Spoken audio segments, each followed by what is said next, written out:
Good afternoon, everyone. Something has changed in you, not on the surface, not in the way that is visible to most people who interact with you, but in the particular internal way that changes happen when something significant has been experienced and the experiencing of it has altered the lens through which everything else is now seen. Welcome, and stay with me, because this message is going to name something that has probably been sitting in you quietly without fully being named until now. You do not see any of this the same way anymore. The this in that sentence is specific, and I want to speak to what it includes. Before anything else, because the not seeing the same way is not uniform. It is not that everything in your life looks different, though some things do. It is specific, particular. The way that changes in perception always are when they come from something real, rather than from a decision to see differently. You did not decide to see this differently. It happened to you. Through whatever you have been through whatever shifted the ground under the way you understood things, and the understanding changed, not gradually, not through slow accumulation of new perspective, but in the particular way that perception shifts. When something cracks the container that was holding the previous way of seeing, and the light gets in differently through the crack, I want to name what you are seeing differently now, because I think having it named rather than only felt is part of understanding what has happened in you and what it means going forward. You see people differently, not with cynicism, not with the particular hardness that comes when disappointment calcifies into a general distrust of everyone and everything. That is not what I mean. With clarity, a specific and earned clarity that allows you to see who people actually are more quickly than you used to, more accurately, with less of the generous reinterpretation that used to soften what you were seeing into something more comfortable or more aligned with what you hoped they were, rather than what they were actually showing you. You see now what people show you, rather than what you hoped they were capable of, or what you believed they could become. Given the right conditions, or enough time, or enough of your specific quality of investment and care, that used to feel like it could change things, and which you now understand cannot change a person who has not chosen to change themselves. You see relationships differently.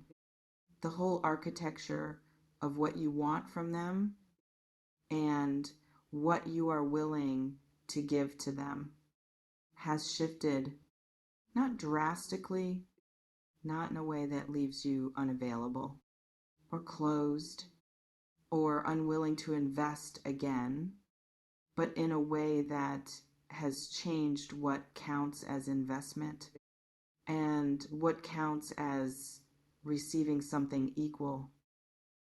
The things that used to feel like enough no longer feel like enough, not because you have become more demanding, but because you now know what is possible in a connection between two people, when both of them are actually present and fully honest and doing the work of showing up without managing the showing up into something more comfortable or more strategic or more protected than it should be. You know what real feels like now, and real is the only thing that will satisfy you going forward in the way that it used to be possible to be satisfied by something less because you did not yet know what more was possible. You see yourself differently. This is perhaps the most significant shift and the one that is hardest to articulate because it is not a dramatic change in self-understanding, not the sudden discovery of something about yourself that was previously hidden. It is quieter than that and more fundamental. You see your own value differently, specifically in relation to what you give and what you receive and where the balance sits between those two things. In the connections of your life, you used to give more than you received and accept that disparity, not joyfully, but without it feeling like something that needed to be addressed or named or changed, because the giving felt like love, and love was the most important thing. And if love required giving more, then giving more was simply what love required. You see that differently now. The giving is still love. But giving without receiving is not a relationship. It is a one-directional movement of care that exhausts the person giving without sustaining what it is supposed to sustain. And you have learned in the particular way that learning happens when you live the lesson rather than just understand it, that you deserve the receiving as much as you deserve to give. I want to speak now about what this shift in perception has cost you, because it has cost something, and I do not want to skip past that in the direction of the good news before the cost has been acknowledged. Seeing differently, when the seeing is more accurate than before, produces a particular kind of grief, the grief of the things that cannot now be seen in the way they were seen before, the particular innocence of seeing people generously, of extending benefit of the doubt, of allowing hope to soften what is being observed into something more bearable. That kind of seeing is not available in the same form after the clarity arrives. That is a real loss. I want to say that clearly. Even if the clarity is a gift, even if the new seeing is more useful, more honest, more aligned with reality, something was also lost in the gaining of it, something softer, something that allowed the world to be a slightly more comfortable place to inhabit. Before the comfort was revealed to be based on a version of things that was not fully accurate. Grieve that if you have not already, because it deserves grief. The specific grief of someone who has lost a way of seeing that they cannot return to, and who must now live in the sharper world that the new seeing reveals. Now let me tell you what the shift in perception has given you, because the cost is real and the gift is also real. and both deserve to be seen in their full form. It has given you accuracy, the specific and valuable accuracy of someone who now reads situations and people without the distorting filter of what they hope is true or what they need to be true for a particular outcome to remain possible. You see what is actually there, and that accuracy, while sometimes uncomfortable, is enormously useful in building the kind of life that is based on reality rather than on hope applied to something that was not fully deserving of it.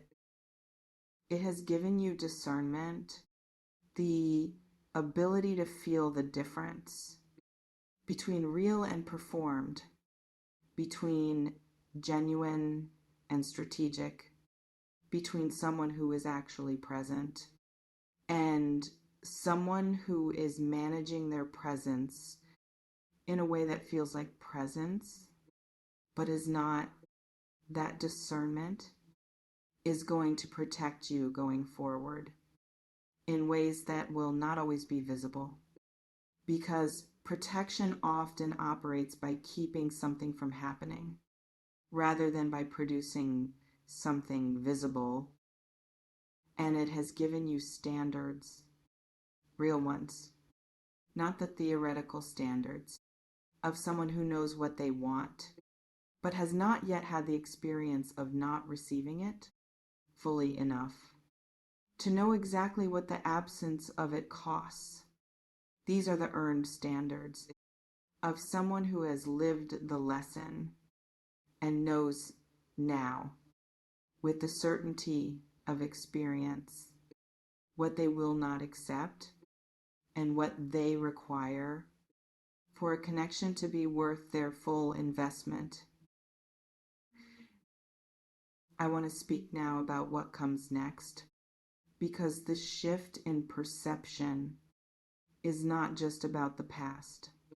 It is about the future, about what you are now positioned to attract and receive and build. What you are positioned for now is something different from what was possible before. Before the clarity, before the shift in perception, before the losing of the more comfortable but less accurate way of seeing, you are positioned for something real, in the specific sense that real requires two people who are actually themselves rather than the managed versions of themselves. A connection that does not require either person to perform or manage or edit what they bring into something more palatable for the other person's comfort, because what both people bring is sufficient as it actually is in its unmanaged form. That is what is becoming possible for you because of the shift, not despite it. Whew. You do not see any of this the same way anymore. And that is not a loss. Even though something was lost in it, it is a becoming, the becoming of someone who sees clearly enough now to choose what is actually worth choosing, rather than what was available or what seemed like enough before clarity arrived and changed what enough means. The new seeing is a gift, even when it does not feel like one, even when the clarity is cold, and the old warmth of the generous interpretation is missed, even when seeing things as they are is more tiring than seeing them as you hoped they were. It is still a gift, because what it makes possible is a life and a love built on something real rather than on something that required the softer version of seeing to remain intact. You do not see any of this the same way anymore. And the person who sees clearly is closer to what they actually need than the person who saw, hopefully, ever was welcome to the new way of seeing. It is sharper here, and it is more honest, and it is entirely yours.